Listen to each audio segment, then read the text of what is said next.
Hello everyone, hope you're doing well. I thought we would talk about the Type 10 and also the TKX today. Both of these I spaded over the weekend and had a pretty good time in them.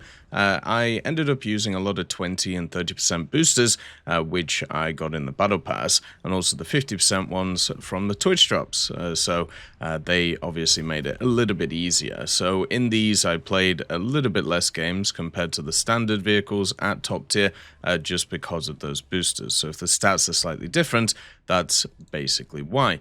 So the Type 10 and the TKX are Japan's top tier vehicles. A lot of people talk about them being very, very good, and the reason is basically because of the reload. They have a fantastic reload of 4 seconds, which I'm pretty sure is the best MBT reload in the game. Nowadays, there's a lot of MBTs with 5-second reloads though, such as the Arietes, the Abramses, and also the Macavers. So it isn't actually that different compared to others. Before, there was a lot of vehicles that used to have a 6-second reload, which was their ace crew, so the Type 10 was obviously a lot better than that, but nowadays it's a bit different. So with the Type 10's advantage being the reload, what about its other factors? Well, to be honest, there's some weird things about this vehicle. I don't know how else to put it. First of all, you need all of its modifications to be really good. And I know that sounds weird, right? Because normally, as you get modifications, your vehicle gets better. But usually, with most vehicles, especially like aircraft, but with tanks this also happens, once you get like 60, 70% of the way through a vehicle, the other modifications are good and they're useful, but they're not kind of like defining for the vehicle itself. And with the Type 10, every single modification is required to get this thing running, apart from maybe crew replenishment. You need the horizontal drive, you need the elevation mechanism, because of the fact that this actually has a worse horizontal drive than standard NATO vehicles. It also has a worse vertical, even though it doesn't have great elevation or depression compared to some vehicles. You still need that elevation to be able to get the gun on target, and it aces out at 10 degrees, which once again isn't great. You need the engine modifications, because this thing only has a 1200 horsepower engine, doesn't have a 1500 like a lot of the other vehicles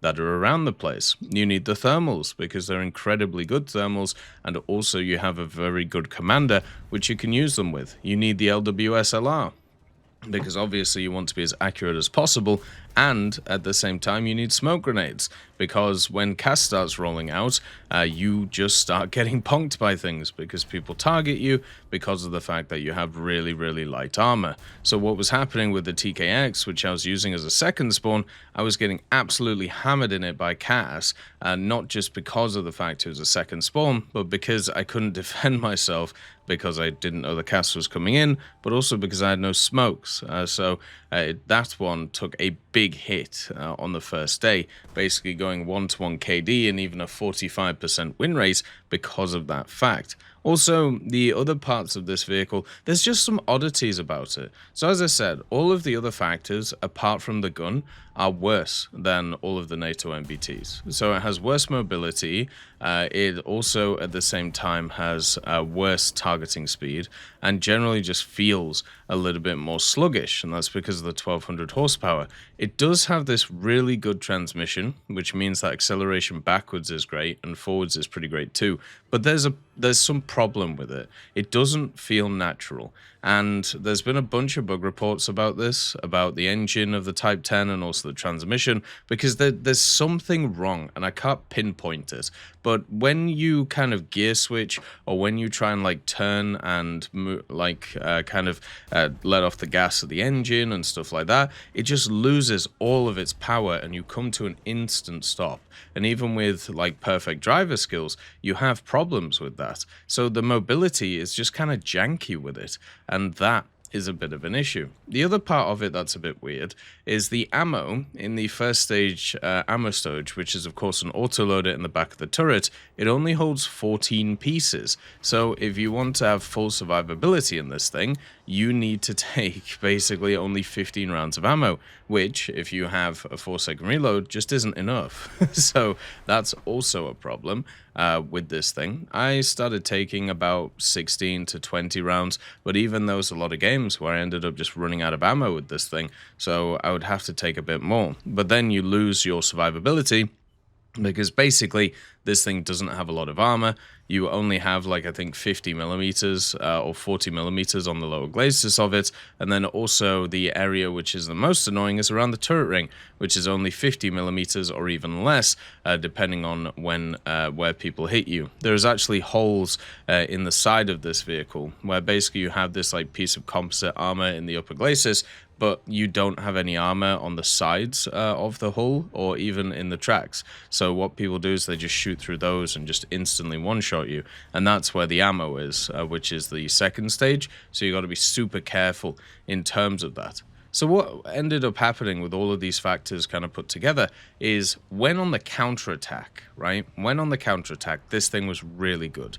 So when the enemy overpushed, bang, bang, bang, bang, bang, was able to take them all out, reset the game for the allies, and then push forward. That's when it worked the greatest. But in like kind of one-on-one fights, I always felt like I was at a disadvantage because there's no way I can trade with my armor, and also at the same time with the speed of it, and not having the brakes, which once again was something that was a required mod.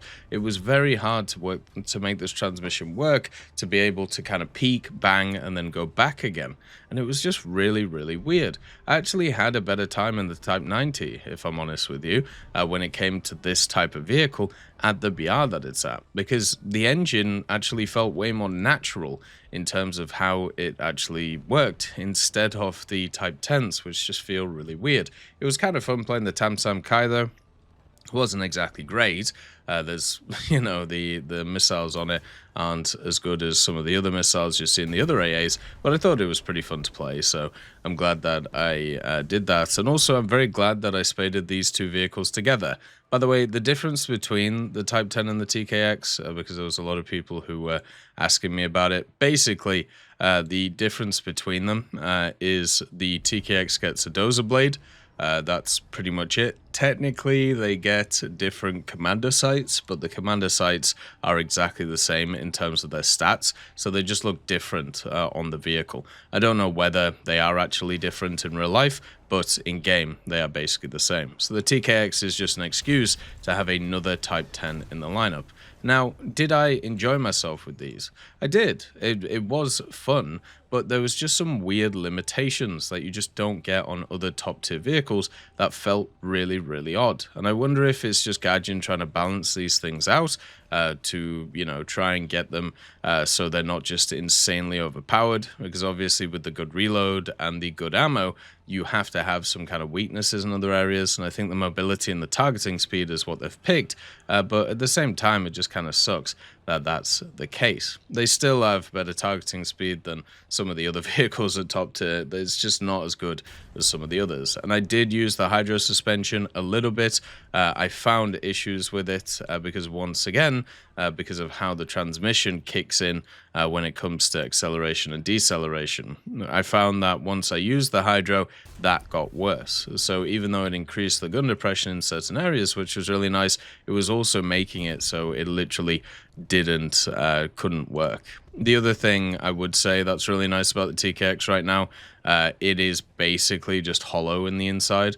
There's a huge area in the center of it where people can shoot and it does no damage, and a lot of people would end up shooting that, and basically you would survive. It's one of those vehicles that, since it doesn't have the turret basket right now, is just having a field day because of that, because people just shoot straight through, hit your engine, and then you just shoot them back. It's like the old days of War Thunder when playing stuff like Abramses and Leopards, where you could kind of counterfire. Would I recommend these things? I think I would.